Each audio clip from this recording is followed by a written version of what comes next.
جب اللہ راضی ہوتے ہیں تو پھر کیا ہوتا ہے؟ پھر بارشیں وقت پر ہوتی ہیں، بے وقت بارشیں نہیں ہوتی، جتنی ضرورت ہے اتنی بارشیں ہوتی ہیں، ضرورت سے زائد بارشیں نہیں ہوتی۔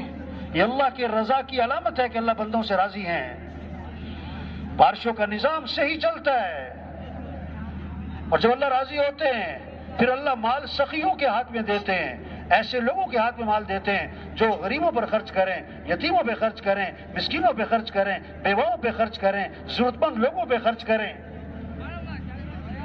اور جب اللہ راضی ہوتے ہیں، جب اللہ راضی ہوتے ہیں تو کیا ہوتا ہے؟ پھر مردوں کی چلتی ہے، عورتوں کی نہیں۔ پھر مرد حاوی ہوتے ہیں، پھر مردوں کی چلتی ہے۔ ہاں، اور جب اللہ راضی ہوتے ہیں تو کیا ہوتا ہے؟ پھر حکمران اہل لوگوں کو اللہ حکومت دیتا ہے، عہدے دیتا ہے، اختیارات دیتا ہے جو اس کے اہل ہوتے ہیں۔ اللہ کی رضا کی علامت یہ ہے۔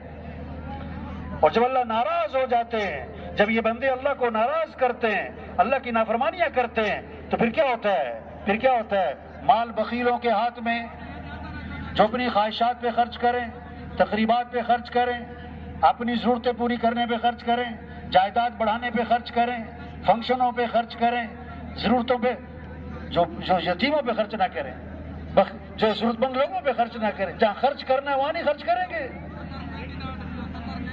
جب اللہ ناراض ہوتے ہیں تو نااہل